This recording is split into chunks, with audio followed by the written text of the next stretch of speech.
Olá, meus companheiros de leitura. Tudo bem com vocês? Hoje é quarta-feira, mais um dia de leitura de As Brumas de Avalon, a Senhora da Magia. O que vocês estão achando das leituras? O que vocês estão achando da história?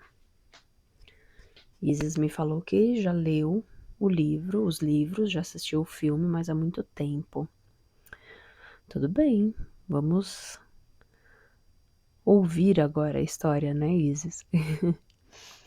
Pessoal, muito obrigada por vocês estarem aqui. Agradeço de coração. E agora vamos começar? Capítulo 15. Desde que fora para Avalon, Morgana só deixara a ilha 2 ou 3 vezes, e apenas em curtas viagens ao interior, nas costas do Mar do Verão, para conhecer os lugares próximos que, apesar do desuso, conservavam seu antigo poder. Tempo e lugar não eram assuntos com os quais tivesse de se preocupar. Foi levada da ilha ao amanhecer, em silêncio, envolta em mantos e véus, de tal modo que nenhum olhar profano pudesse ver a consagrada, numa liteira fechada, de maneira que nem mesmo o sol poderia brilhar em seu rosto. Em menos de um dia de viagem, desde a Ilha Sagrada, ela já não tinha qualquer noção de tempo, espaço e direção. Perdida em meditação, vagamente consciente do começo do transe mágico. Houve ocasiões em que lutara contra o início do êxtase, mas agora recebia-o de braços abertos, entregando a mente à deusa, implorando interiormente que esta penetrasse nela, que era seu instrumento, e a possuísse, corpo e alma, a fim de que pudesse agir em tudo como a própria deusa. Caía a noite. Uma lua quase cheia apareceu imprecisa entre as cortinas da liteira. Quando os carregadores pararam, ela viu-se banhada numa luz fria, como o beijo da deusa, e sentiu-se fraca com o início do êxtase. Não sabia onde estava, nem isso tinha importância. Ia para onde a levavam, passiva, cega, em transe, sabendo apenas que ia ao encontro do seu destino. No interior de uma casa, foi entregue a uma mulher estranha que lhe trouxe pão e mel, que Morgana não tocou. Não interromperia o jejum, a não ser com a refeição ritual. E água, que bebeu com vontade. Havia uma cama, colocada numa posição em que a luz da lua incidia sobre ela. A mulher estranha ia fechar as janelas, mas Morgana fez-lhe que não, com um gesto imperioso. Passou grande parte da noite em transe, sentindo o luar como um toque sensível. Por fim, adormeceu, mas várias vezes foi interrompida no sono, como um viajante inseguro que vai e vem, enquanto imagens estranhas passavam-lhe pela mente. Sua mãe, inclinando-se sobre o cabelo louro do intruso Gwydion, com os seios brancos e o cabelo cor de cobre que a repeliam, ao invés de acolhê-la. Viviane, que sem saber como, estava transformada no animal do sacrifício e era levada pela senhora de Avalon a algum lugar, atada a uma corda, dizendo irritada: "Não é preciso puxar, eu vou!" Raven, soltando um grito silencioso. Uma grande figura cheia de chifres, metade homem, metade animal, abrindo de repente a cortina e entrando em seu quarto. Despertou e sentou-se na cama. Mas não havia ninguém. Apenas o luar e a mulher estranha dormindo tranquilamente ao seu lado. Deitou-se outra vez e dormiu. Desta vez, sem sonhos, profundamente. Cerca de 1 hora antes do amanhecer foi despertada. Agora, em contraste com a inconsciência do transe do dia anterior, estava perfeitamente lúcida e tinha plena consciência de tudo. o ar fresco e frio, a névoa impregnada de uma cor rosa que anunciava o aparecimento iminente do sol, o cheiro forte das mulheres morenas e pequenas com suas roupas de peles mal curtidas. Tudo era preciso e de cores brilhantes como se tivesse acabado de sair das mãos da deusa. As mulheres morenas cochichavam entre si, evitando perturbar a sacerdotisa estranha. Morgana as ouvia, mas só conhecia algumas palavras do seu dialeto. Depois de algum tempo, a mais velha delas, que a recebera e levara para dentro da casa na noite anterior, e de cuja cama havia partilhado, aproximou-se e trouxe-lhe água fresca. Morgana inclinou-se para agradecer-lhe para fazer a saudação de sacerdotisa à sacerdotisa, e em seguida se perguntou por que o fazia. A mulher era velha, seu cabelo longo e embaraçado, preso com uma travessa de osso, era quase todo branco. A pele morena tinha apagadas marcas azuis. A roupa era do mesmo couro tratado de maneira imperfeita que as outras usavam, mas sobre ela ostentava uma manta de pele de gamo, com pelos, pintada com símbolos mágicos.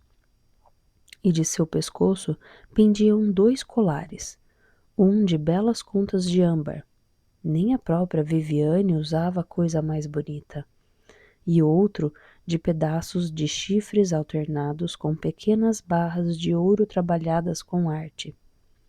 Tinha a autoridade da própria Viviane, e Morgana sabia que era a mãe tribal e sacerdotisa do povo. Com suas próprias mãos, a mulher começou a prepará-la para o ritual. Tirou-lhe toda a roupa, deixando-a nua, e pintou-lhe as solas dos pés e as palmas das mãos com tinta azul, retocando ainda o crescente em sua testa. No peito e na barriga traçou uma lua cheia, e logo acima da mancha negra dos pelos púbicos de Morgana pintou a lua nova. Rapidamente, e como se cumprisse apenas uma obrigação, abriu as pernas da moça e a examinou. Morgana, indiferente, sabia o que procurava. Para esse rito, a sacerdotisa tinha de ser virgem. Mas a sacerdotisa tribal não encontrou nada de errado. Morgana estava intacta, mas sentiu um ligeiro medo, embora misturado a um certo prazer, e no mesmo instante teve consciência de que estava com muita fome. Bem, habituara-se a não dar importância a isso, e depois de algum tempo a sensação desapareceu. O sol começava a surgir, quando a fizeram sair envolta num manto como o da velha, com os sinais mágicos pintados, a lua, os galhos do gamo. Tinha consciência de que seu corpo estava rígido e pegajoso por causa das tintas, e uma parte de sua mente, muito distante, olhava com espanto e um vago desprezo aqueles símbolos de um mistério muito mais antigo do que a sabedoria druida em que fora tão ansiosamente educada. Foi uma sensação momentânea que desapareceu imediatamente. A crença de gerações tão antigas que nem se sabia ao certo quanto dera esse rito de seu próprio poder e santidade. Morgana viu a casa redonda, de pedra, atrás dela. Em frente havia outra, da qual saía, também acompanhado, um jovem. Não o pôde ver claramente. O sol nascente batia-lhe nos olhos e ela só percebeu que era alto, de cabelos louros e forte. Não é alguém deste povo, então? Não lhe cabia, porém, questionar. Os homens da tribo, sobretudo um velho musculoso como um ferreiro, escuro como a sua própria forja, pintavam o corpo do moço de alto a baixo com a tinta azul, cobrindo-o com um manto de peles não curtidas e espalhando pelo seu corpo gordura de gamo. Em sua cabeça fixaram os galhos. A uma ordem, em voz baixa, ele sacudiu a cabeça, para que se certificassem de que estariam firmes, por mais que se mexesse. Morgana viu o jeito orgulhoso da cabeça do moço e de repente sentiu algo que lhe percorreu todo o corpo, fazendo-lhe doer as pernas e penetrando as partes secretas. Ele é o galhudo, é o Deus, é o consorte da donzela caçadora. Colocaram em sua cabeça uma grinalda de bagos vermelhos e coroaram-na com as primeiras flores da primavera. O precioso colar de ouro e osso foi reverentemente retirado do pescoço da mãe da tribo e colocado nela. Sentiu seu peso como o peso da própria magia. Seus olhos estavam ofuscados pelo sol nascente. Puseram alguma coisa em sua mão. Um tambor, uma pele retesada sobre uma estrutura de arcos. E como se visse de longe, ouviu o tambor soar, batido pela sua própria mão. Estavam num morro, o cavaleiro de um vale coberto por floresta espessa, vazio e silencioso. Mas Morgana pôde sentir a vida que palpitava lá dentro. Os gamos movendo-se com pés silenciosos e leves, os animais subindo nas árvores, os pássaros nos ninhos, alçando o voo, movimentando-se, o pulsar da vida do início da fase da primeira lua cheia da primavera. Voltou-se por um instante olhando para trás, para a encosta do morro. Acima deles, traçada num branco calcário, uma figura monstruosa, se de homem ou animal ela não pôde dizer, pois seus olhos estavam enevoados. Era um gamo que corria, um homem de pé, um falo ereto e também pulsando com a onda da primavera. Não podia ver o homem ao seu lado, apenas a vida que pulsava nele. Houve um solene silêncio de expectativa por toda a encosta do morro.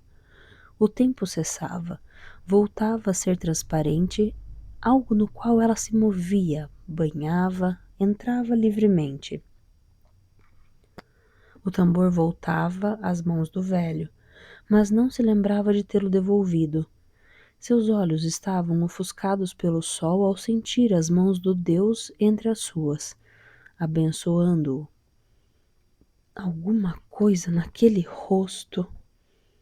Sim, antes que esses morros surgissem, ela havia conhecido esse rosto, esse homem, seu esposo, desde o começo do mundo. Não ouviu as palavras rituais que ela mesma pronunciou, apenas a força que havia nelas. Vai e conquista. Corre com os gamos, rápido e ligeiro como as ondas da primavera. Para sempre abençoados sejam os pés que te trouxeram aqui. Não tinha consciência do discurso, apenas do poder, de suas mãos, abençoando, da força que emanava de seu corpo, atravessando-o como se fora a força do próprio sol que, por meio dela, se transmitia ao homem que estava à sua frente. Agora, o poder do inverno foi quebrado, e a nova vida da primavera irá contigo e te levará à vitória. A vida da deusa, a vida do mundo, sangue da terra, nossa mãe, derramado pelo seu povo. Levantou as mãos, abençoando a floresta, a terra, sentindo as emanações da força percorrerem suas mãos como uma luz visível. O corpo do jovem brilhava como o dela, a luz solar. Ninguém ousava falar.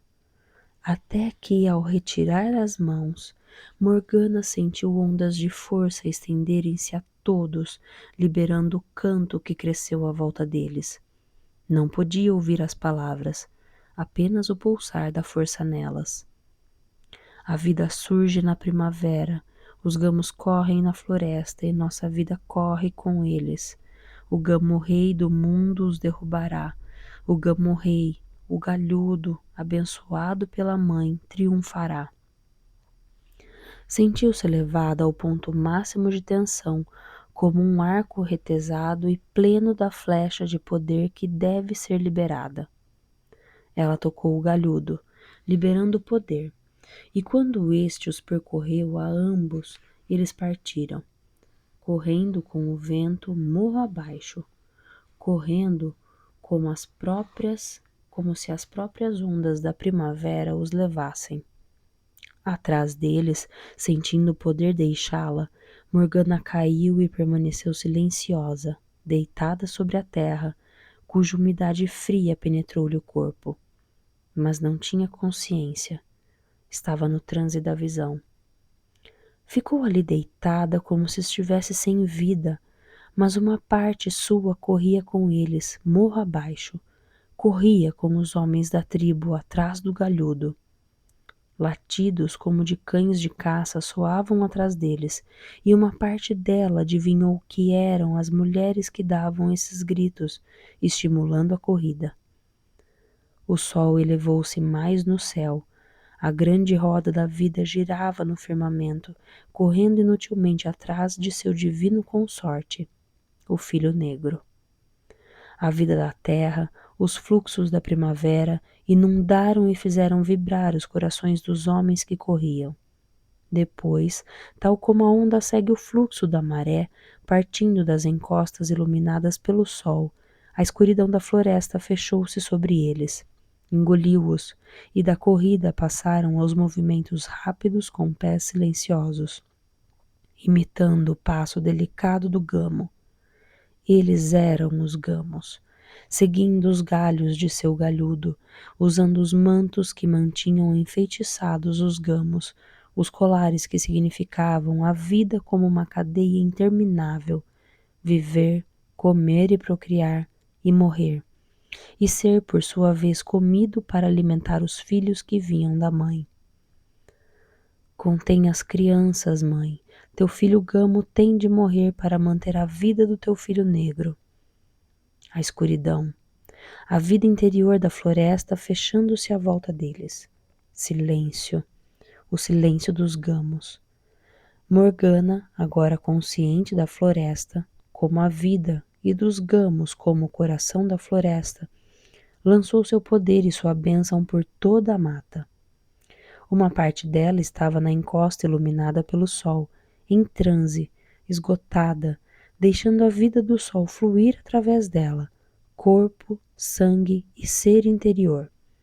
E outra parte corria com os gamos e os homens, até que ambas eram uma só, fundindo-se numa só.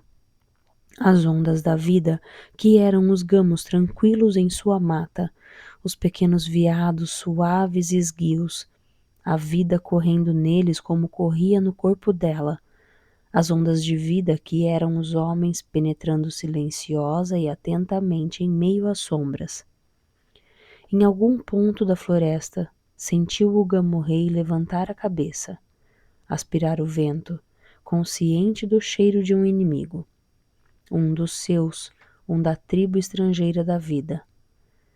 Ela não sabia se era o gamo-rei de 4 patas ou o de 2 pernas que abençoara.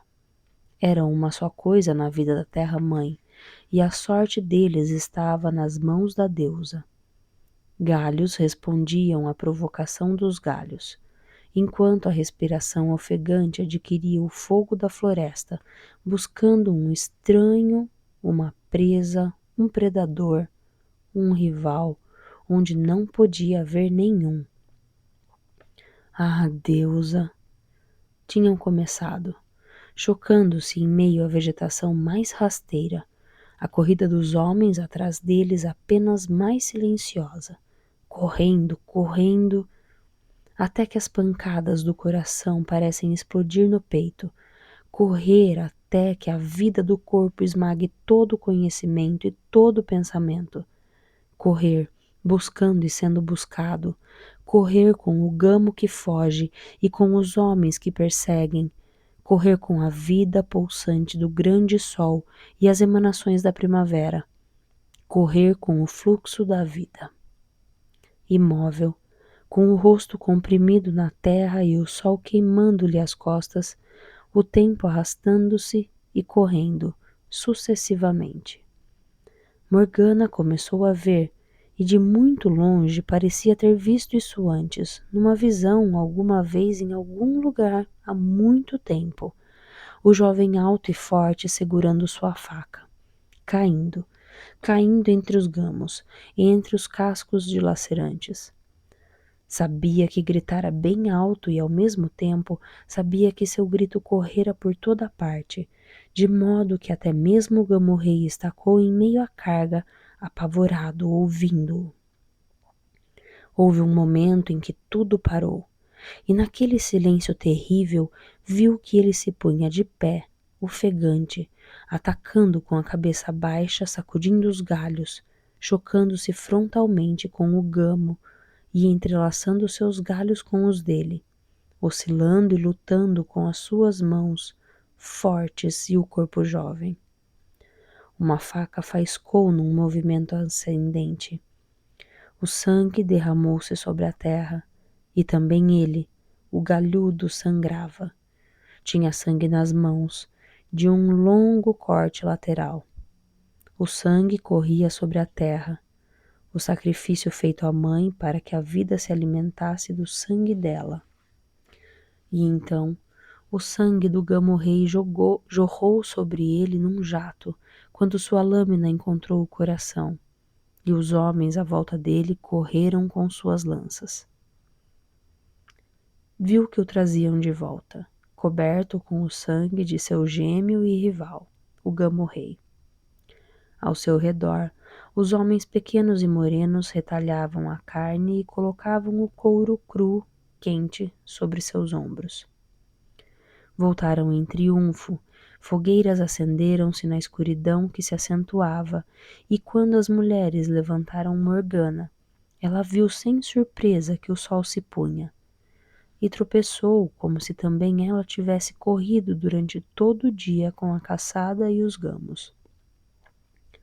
Coroaram-na novamente com o vermelho do triunfo.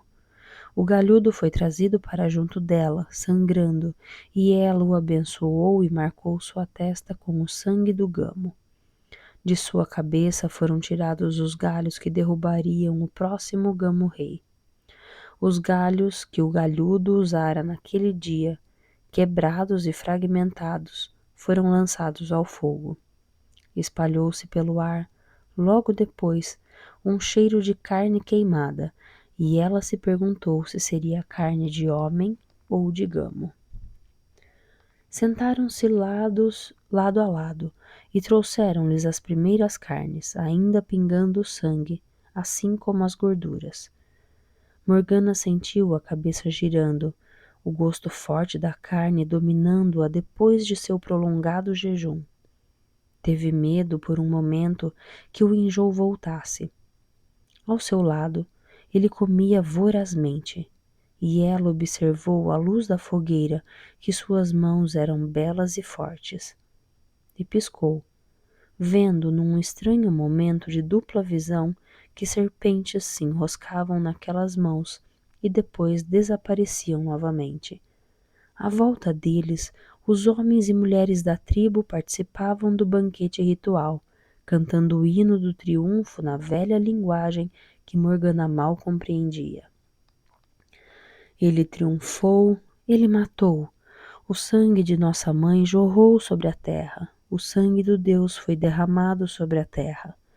E ele se levantará e reinará para sempre.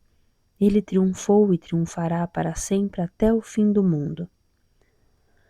A velha sacerdotisa que a pintara e arrumara pela manhã levou uma copa de prata aos lábios de Morgana, que sentiu a bebida forte arder-lhe na garganta e descer queimando. Fogo, com um forte gosto de mel. Ela já estava bêbada com o sangue da carne. Nos últimos 7 anos, poucas vezes provara carne. Sua cabeça rodava quando a levaram, desnudaram e enfeitaram sua nudez com novas pinturas e grinaldas, marcando os bicos dos seios e a testa com o sangue do gama batido. A deusa recebe seu consorte, e ela o matará novamente ao fim dos tempos. Ela dará à luz seu filho negro, que derrubará o gamo-rei. Uma menina, pintada de azul dos pés à cabeça e carregando um prato grande, correu pelos campos arados e espalhou gotas negras ao correr. E Morgana ouviu os grandes gritos que a seguiram. Os campos estão abençoados. Dá-nos o alimento, ó nossa mãe.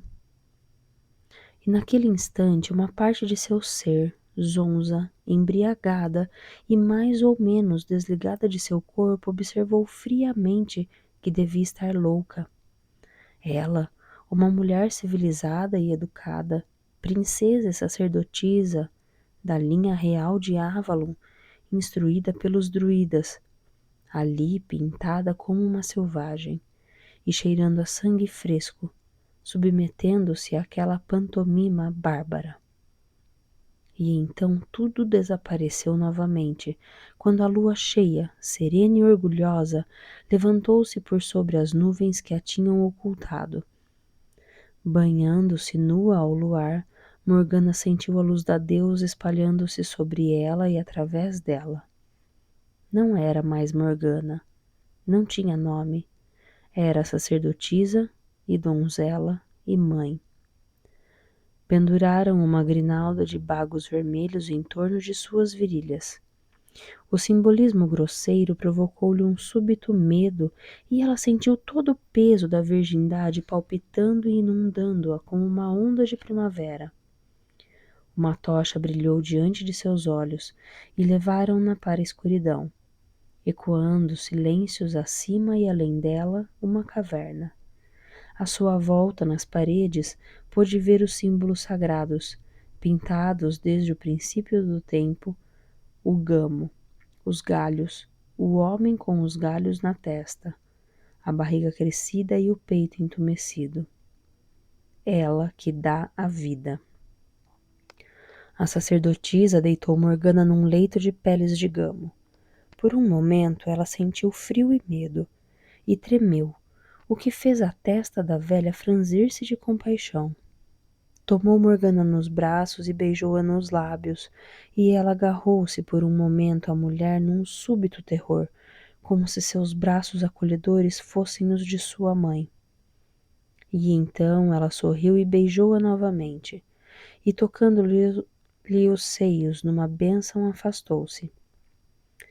Ficou deitada, sentindo a vida da terra à sua volta. Ela parecia expandir-se, encher toda a caverna.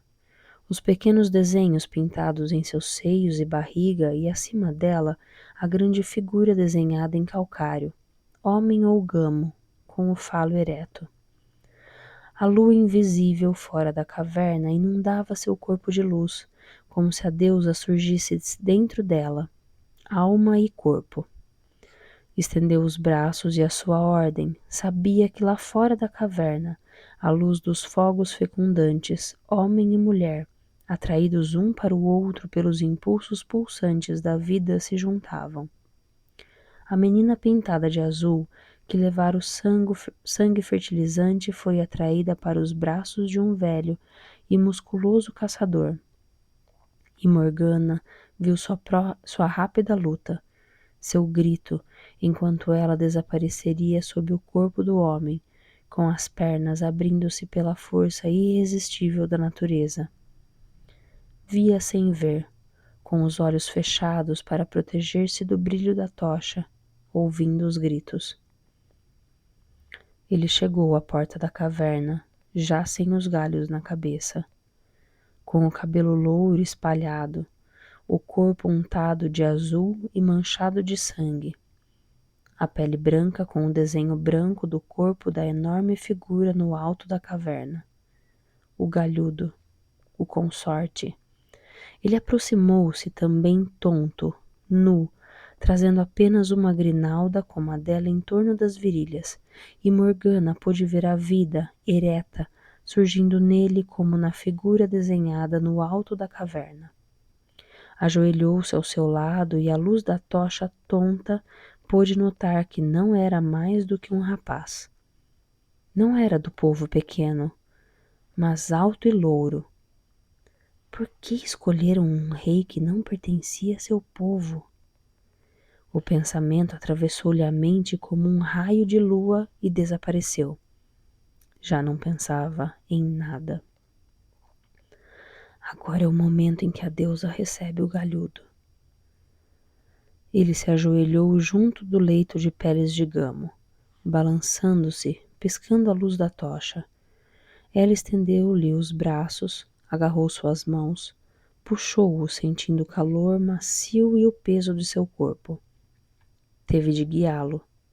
Eu sou a grande mãe que conhece todas as coisas, que é donzela e mãe sábia, guiando a virgem e seu consorte. Ofuscada, aterrorizada, semiconsciente apenas, sentiu a força da vida tomar posse de ambos, movendo seu corpo sem vontade, movendo-o também, guiando-o vigorosamente para dentro dela, até que ambos começaram a se mexer, sem saber que força os dominava. Ela ouviu-se gritar, como se estivesse distante. Ouviu a voz dele alta e trêmula no silêncio, sem saber o que ambos haviam gritado naquele momento. A tocha bruxuleou e apagou-se na escuridão, como se toda a energia feroz de sua jovem vida tivesse explodido e jorrado no ventre dela. Ele deu um gemido e caiu sobre ela, inerte, apenas arfando. Ela afastou-o suavemente, aninhando-o nos braços, segurando-o com um calor cansado. Sentiu que ele lhe beijava o seio nu. E então, lenta e fatigada, a respiração dele tranquilizou-se até se normalizar. E depois de um momento, notou que ele dormira em seus braços. Beijou os cabelos louros e o rosto macio com uma ternura selvagem e também adormeceu. Quando acordou, a noite ia alta. O luar penetrava a caverna.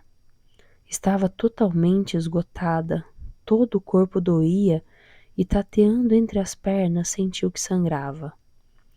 Jogou para trás o cabelo úmido, olhando à luz do luar, o corpo pálido e estendido que ainda dormia o sono do cansaço ao seu lado. Era alto, forte e belo, embora ao luar não pudesse ver claramente suas feições, e a visão mágica a tivesse abandonado.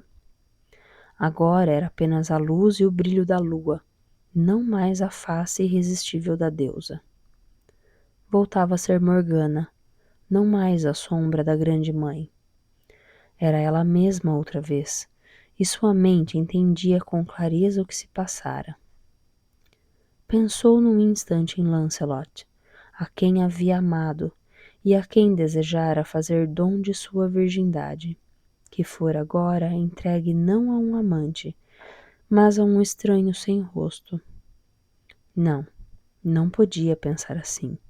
Não era uma mulher, era uma sacerdotisa e dera a força da virgem ao galhudo, como havia sido determinado ao seu destino antes que as muralhas do mundo fossem construídas.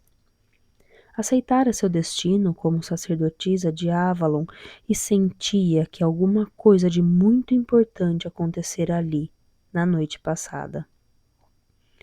Teve frio e deitou-se, cobrindo-se com a pele de gamo. Seu nariz torceu-se um pouco com o cheiro. Haviam espalhados ervas doces, de modo que pelo menos não havia pulgas. Experiente em calcular o tempo, adivinhou que faltava 1 hora para o nascer do sol. Ao seu lado, o rapaz, percebendo que ela se mexia, sentou-se sonolento. Onde estamos? Ah, sim, lembro-me, na caverna. Ora, já está amanhecendo? Sorriu e estendeu-lhe a mão. Morgana deixou que a puxasse para si e a beijasse, envolvendo-a com seus braços fortes. A noite passada você era a deusa, mas acordo e vejo que é uma mulher. Ela riu suavemente. E você não é o deus, mas um homem? Acho que já chega de ser deus. E além disso, parece-me um tanto presunçoso isso, para um homem de carne e osso, disse apertando-a contra o corpo. Estou satisfeito por não ser mais do que um homem. Talvez haja um momento para ser deusa e Deus, e um momento para ser apenas carne e osso. Eu tive medo de você a noite passada, confessou ele. Pensei que fosse a deusa, tão majestosa estava, e você é tão pequena. De repente ele pestanejou. Ora, você fala minha língua. Eu nem havia percebido isso. Então, não é dessa tribo? Sou uma sacerdotisa da Ilha Sagrada. E a sacerdotisa é uma mulher. Suas mãos continuaram explorando delicadamente os seios de Morgana, que se eriçaram com a súbita vida e ânsia ao seu toque. Você acha que a deusa ficará zangada comigo se eu preferir a mulher? Ela riu e respondeu. A deusa conhece o comportamento dos homens. E sua sacerdotisa? De repente, ela sentiu-se tímida. Não, eu não havia conhecido o homem antes. E não fui eu, e sim a deusa. Como o deus e a deusa conheceram o prazer? Propôs ele na obscuridade, puxando-a ainda mais para si. Não deveriam o homem e a mulher experimentá-lo também? As mãos tornavam-se mais ousadas e ela puxou-o para cima de seu corpo. Acho que sim, respondeu. Desta vez, em plena consciência, pôde saborear bem o prazer, a doçura e a dureza, as fortes mãos jovens e a surpreendente delicadeza atrás de sua atitude ousada. Ela riu com satisfação pelo prazer inesperado, abrindo-se totalmente para ele. Sentiu também o prazer que lhe proporcionava. Nunca havia sido tão feliz em sua vida. Cansados, ficaram deitados, enlaçados, acariciando-se numa fadiga agradável. Por fim, ante a luz que aumentava, ele suspirou. Dentro de pouco virão à minha procura, e ainda há muitas outras coisas a fazer, parecidas com isso. Serei levado a algum lugar e receberei uma espada e outras coisas. Sentou e sorriu para ela. E gostaria de lavar-me, de ter roupas adequadas a um homem civilizado, e livrar-me de todo esse sangue, essa tinta azul. Como tudo passa! Ontem à noite não senti que estava todo besuntado de sangue. E veja, você também está coberta com o sangue do gamo, onde me deitei sobre seu corpo. Creio que quando vierem me procurar, vão banhar-me e vestir-me com roupas limpas, e o levarão também para lavar-se no rio. Ele suspirou com melancolia suave e juvenil.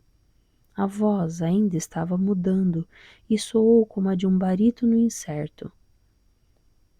Como podia ser tão jovem esse gigante que combatera contra o Gamo-rei e o matara com uma faca dura de pederneira? Não creio que voltarei a encontrá-la, pois você é uma sacerdotisa dedicada à deusa. Mas quero dizer-lhe que... E inclinou-se para beijá-la entre os seios. Você foi a primeira. Não importa quantas mulheres eu venha a ter. Durante toda a minha vida sempre me lembrarei de você, e a amarei e a abençoarei. Prometo-lhe isso. Havia lágrimas em seu rosto. Morgana apanhou a roupa e secou-as ternamente, embalando a cabeça do rapaz em seu peito. Com esse gesto, ele pareceu parar de respirar. Sua voz, murmurou. E o que você acaba de fazer? Por que tenho a impressão de que a conheço? Será porque você é a deusa e nela todas as mulheres são apenas uma? Não.